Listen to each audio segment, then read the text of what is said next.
नमस्कार दोस्तों, स्वागत है आपका YouTube चैनल भगवान लोक में। अगर आप भगवान के बीच विश्वास रखते हैं तो चैनल सब्सक्राइब कर लो और वीडियो लाइक कर दो। हिंदू शास्त्रों में कहा गया है कि जो स्वजन अपने शरीर को छोड़कर चले गए हैं, चाहे वे किसी भी रूप में अथवा किसी भी लोक में हो, उनकी तृप्ति और उन्नति के लिए श्रद्धा के साथ जो शुभ संकल्प और तर्पण किया जाता है वह श्राद्ध है।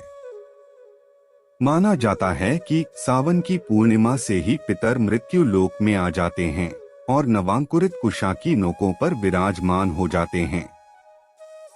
ऐसी मान्यता है कि पितृपक्ष में हम जो भी पितरों के नाम का निकालते हैं उसे वे सूक्ष्म रूप में आकर ग्रहण करते हैं।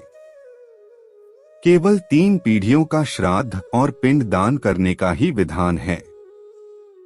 पुराणों के अनुसार यमलोक को मृत्यु लोक के ऊपर दक्षिण में 86,000 योजन दूरी पर माना गया है। 1,00,000 योजन में फैले यमपुरी या पितृलोक का वर्णन गरुड़ पुराण और कठोपनिषद में मिलता है। कहते हैं कि मरने के बाद आत्माएं पितृलोक में 1 से लेकर 100 वर्ष तक मृत्यु और पुनर्जन्म के मध्य की स्थिति में रहती हैं। पितरों का निवास चंद्रमा के ऊर्ध्व भाग में माना गया है। नीचे कैसे आते हैं पितर? सूर्य की सहस्त्र किरणों में जो सबसे प्रमुख है उसका नाम अमा है। उस अमा नामक प्रधान किरण के तेज से सूर्य त्रैलोक्य को प्रकाशमान करते हैं। उसी अमा में तिथि विशेष को वस्य अर्थात चंद्र का भ्रमण होता है। तब उक्त किरण के माध्यम से चंद्रमा के ऊर्ध्व भाग से पितर धरती पर उतर आते हैं। इसीलिए श्राद्ध पक्ष की अमावस्या तिथि का महत्व है। अमावस्या के साथ मनवादी तिथि, संक्रांति काल व्यतिपात, गजचदाया, चंद्रग्रहण तथा सूर्य ग्रहण, इन समस्त तिथि वारों में भी पितरों की तृप्ति के लिए श्राद्ध किया जाता है। ऊपर कैसे पहुंचता है भोजन?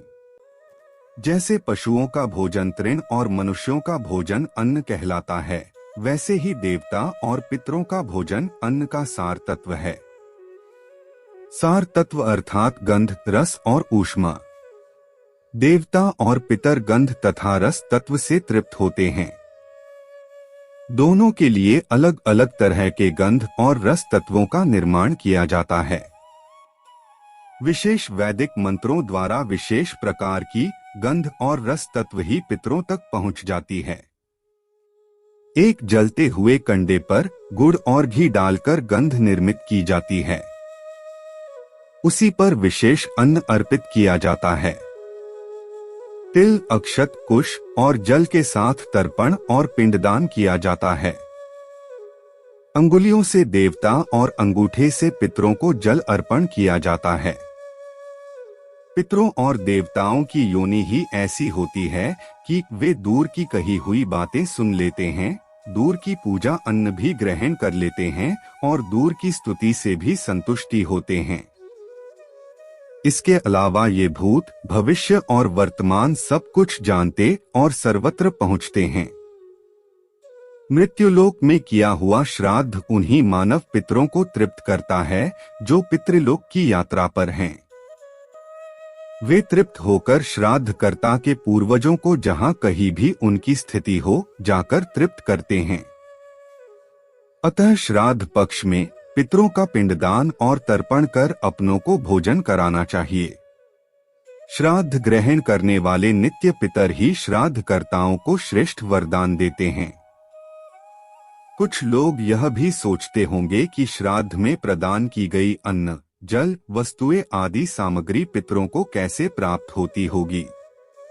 यह भी तर्क दिया जाता है कि कर्म गति के अनुसार जीव को अलग अलग गतियां प्राप्त होती हैं। कोई देव बनता है तो कोई पितर, कोई प्रेत तो कोई पशु पक्षी। अतः श्राद्ध में दिए गए पिंडदान एवं एक धारा जल से कैसे कोई तृप्त होता होगा? इस प्रश्नों के उत्तर हमारे शास्त्रों में विस्तार से बताए गए हैं। नाम गोत्र के आश्रय से विश्वदेव एवं अग्निमुख हवन किए गए पदार्थ आदि दिव्य पितर ग्रास को पितरों को प्राप्त कराते हैं। यदि पूर्वज देव योनि को प्राप्त हो गए हों तो अर्पित किया गया अन्न जल वहां अमृत कण के रूप में प्राप्त होगा, क्योंकि देवता केवल अमृत पान करते हैं। पूर्वज मनुष्य योनि में गए हों तो उन्हें अन्न के रूप में, पशु योनि में घास तृण के रूप में पदार्थ को प्राप्ति होगी। सर्प आदि योनियों में वायु रूप में, यक्ष योनियों में जल आदि पेय पदार्थों के रूप में उन्हें श्राद्ध पर्व पर अर्पित पदार्थों का तत्व प्राप्त होगा। श्राद्ध पर अर्पण किए गए भोजन एवं तर्पण का जल उन्हें उसी रूप में प्राप्त होगा जिस योनि में जो उनके लिए तृप्तिकर वस्तु पदार्थ परमात्मा ने बनाए हैं। साथ ही वेद मंत्रों की इतनी शक्ति होती है कि जिस प्रकार गायों के झुंड में अपनी माता को बछड़ा खोज लेता है, उसी प्रकार वेद मंत्रों की शक्ति के प्रभाव से श्रद्धा से अर्पण की गई वस्तु या पदार्थ पितरों को प्राप्त हो जाते हैं।